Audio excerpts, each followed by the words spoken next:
జోహార్ comrade Sitaram Yechury. Sitaram Yechury CPIM ప్రధాన కార్యదర్శి కాకుండా భారతదేశంలో వామపక్ష ఉద్యమానికి కూడా ఆయన ఒక ప్రత్యేక ఉండేవాడు. ఆయన స్పష్టమైనటువంటి భాష, తెలుగు, ఇంగ్లీషుతో పాటు దాదాపు 8 భాషల్లో ఆరితేనే ఉపన్యాసించేవాడు. విద్యార్థి వామపక్ష ఉద్యమానికి అంకితమై ఇక్కడ సిపిఎంలో క్రియాశీల పాత్ర వహించాడు. సిపిఎంలో ఉన్నటువంటి అనేక సైద్ధాంతిక పద్ధతుల్లో ఆయన నిష్ణాతుడు. యూపీఏ ప్రభుత్వం 1లో ఆయన ఒక సిద్ధాంతాన్ని, తన ప్రణాళికని తయారు చేసినటువంటి వ్యక్తి ఆయన. అంతేమన్న అంతర్జాతీయ స్థాయిలో, జాతీయ స్థాయిలో కూడా వామపక్ష ఉద్యమానికి ఆయన పెరగలిగినవాడు. చాలా ప్రచారం అందరికీ బాగా తెలుసు.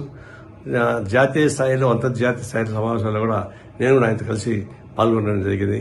ఒక సోవియట్ యూనియన్లో, వియత్నాంలో వాటిలో కూడా. ఇది ఒక విధంగా చెప్పాలంటే సిపిఎంకే కాకుండా వామపక్ష ఉద్యమానికి తీవ్రమైన లోటు. ఆయన మరణం అనేది చాలా తీవ్రమైన నష్టం సిపిఎంకు. అదే ప్రజాంత ఉద్యమానికి, లౌకిక వ్యవస్థకి చాలా నష్టం.